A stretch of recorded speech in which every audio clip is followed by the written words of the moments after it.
Part number 3 D and F block start कर रहे हैं दोस्तों। संक्रमण तत्वों के अभिलक्षण, कैरेक्टरिस्टिक्स ऑफ ट्रांजिशनल एलिमेंट। इससे पहले कुछ बच्चों ने पूछा था कि सर सामान्य इलेक्ट्रॉनिक विन्यास में in general electronic configuration 2 electrons होते हैं, बट असेप्शन इलेक्ट्रॉनिक कॉन्फ़िगरेशन में 1 होते हैं। उसका रीजन क्या है? तो देखो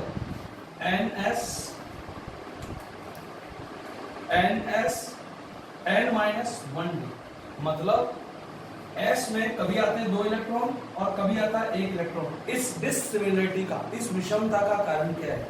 तो देखो दोस्तों, ns और n-1d ऑर्बिटल होते हैं, इसके बीच में जो एनर्जी बैंड होता है, एनर्जी का गैप होता है, ऊर्जा अंतराल होता है, बहुत कम होता है। और बहुत कम ऊर्जा अंतराल के कारण इलेक्ट्रॉन्स एक दूसरे में शिफ्ट हो जाते हैं और उसी कारण ये इलेक्ट्रॉनिक विषमता पैदा होती है। पहला कारण।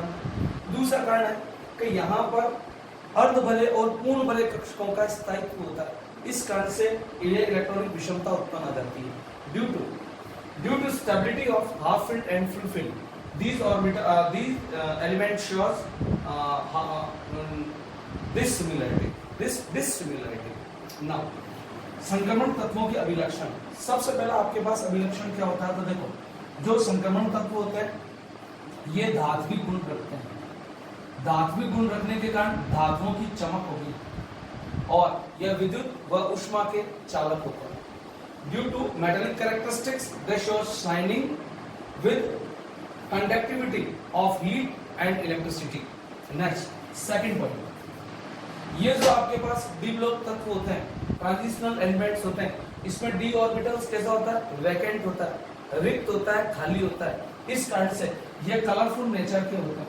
कलरफुल नेचर मतलब रंगहीन होते हैं, अपना अपना कलर शो करते हैं।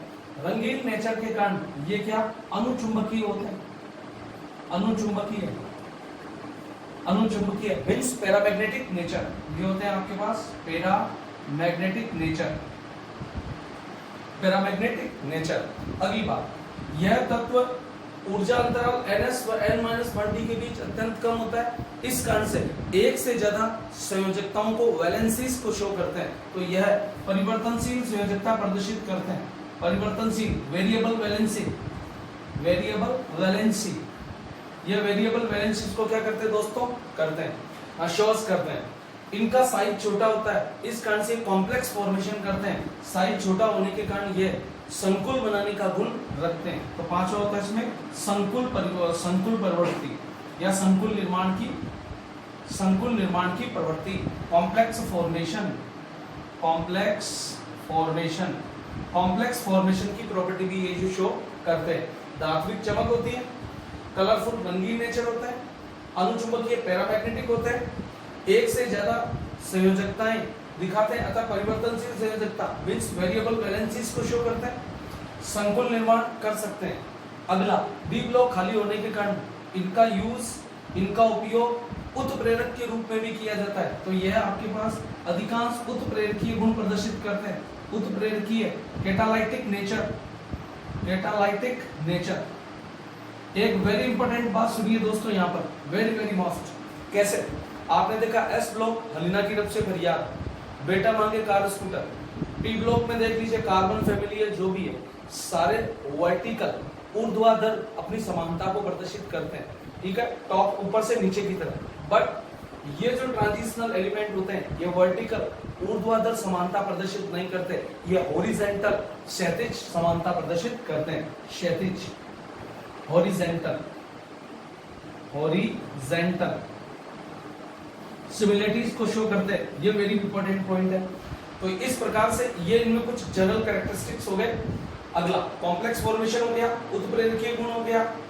अधिकांश तत्व कैसे दिखाते हैं? हॉरिजॉन्टली क्या दिखाते हैं? अपनी सिमिलरिटीज को शो करते हैं। क्षैतिज दिशा में सिमिलरिटीज को शो करते हैं, वर्टिकल दिशा में शो नहीं करते हैं।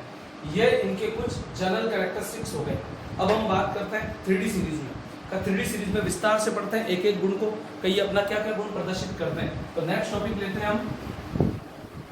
नेक्स्ट टॉपिक सुनिएगा, characteristics in 3D series. 3D series कहने का मतलब है 3 3D सीरीज में इनका जो जनरल कॉन्फ़िगरेशन, जनरल आपके पास जो कैरेक्टरिस्टिक्स होते हैं ये क्या होते हैं। तो सबसे पहले बात करते हैं हम परमाणवीय व आयनिक त्रिज्या, परमाणवीय व आयनिक त्रिज्या, एटॉमिक और आयोनिक रेडियस, एटॉमिक और आयोनिक रेडियस। तो सबसे पहले तो मैं आपसे यही बात करना चाहता हूं कि एटॉमिक और आयोनिक रेडियस में जो रेडियस होती है ये क्या होती है। तो देखो दोस्तों, ये हमारा कोई भी एटम और ये एटम का क्या है, न्यूक्लियस है। इस न्यूक्लियस के बाद में इसमें क्या आपके पास आउट ऑर्बिट्स है, बहुत सारे सेल है, बहुत सारी सेल है, N1 N2 ऐसे। तो मान लो सपोज करो यहाँ पर कोई इलेक्ट्रॉन है, तो न्यूक्लियस से लगाकर आउटर सेल यहाँ तक की जो दूरी होती है इसको बोलते हैं इंटर न्यूक्लियर डिस्टेंस।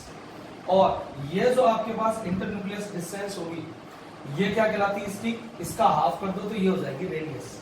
तो क्या इंटर न्यूक्लियर डिस्टेंस का हाफ, या जनरल वे में कहना चाहें तो ये कह सकते हैं कि नाभिक से वाइटल कोष के इलेक्ट्रॉन के बीच की दूरी ये कहलाती है आपके पास रेडियस।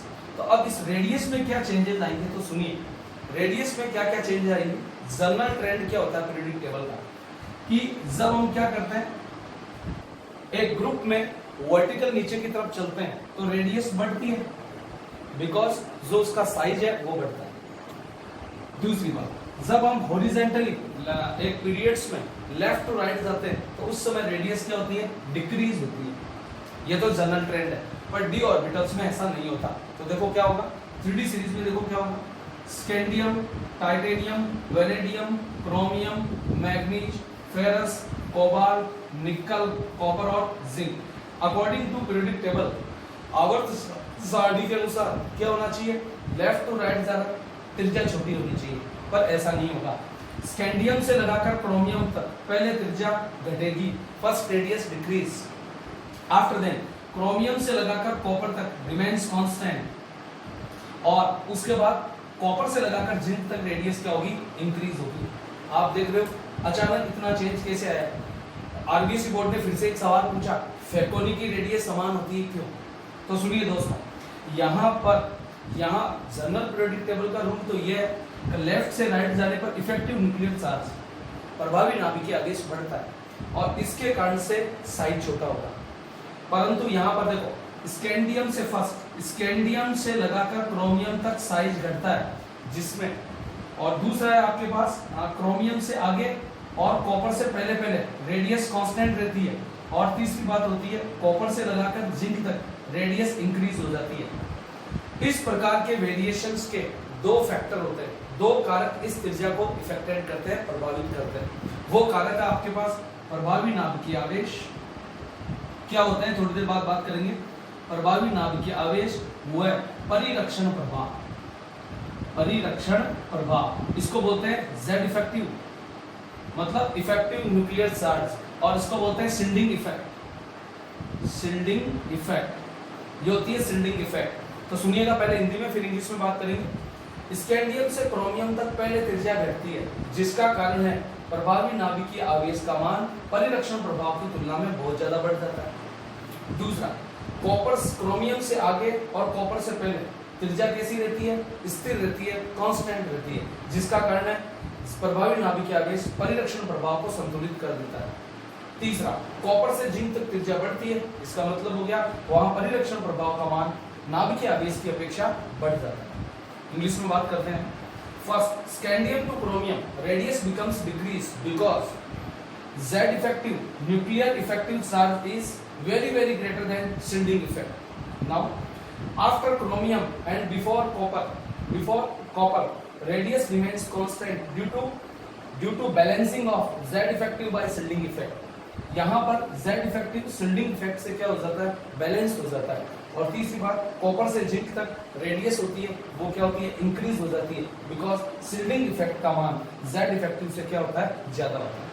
अब मैं आपको ये समझा दूं कि Z इफेक्टिव और जो आपका शील्डिंग इफेक्ट है ये बेटा क्या होता है। तो देखो, जैसे अभी हमने बात की थी, ये न्यूक्लियस है, न्यूक्लियस के बाहर बहुत सारे सेल है।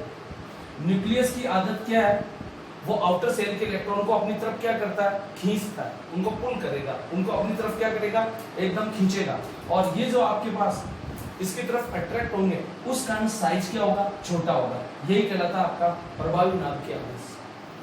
मींस न्यूक्लियस का आउटर सेल के इलेक्ट्रॉनों पर डाला गया अट्रैक्शन फोर्स, आकर्षण बल क्या कहलाता है, प्रभावी नाभिकीय आवेश कहलाता है।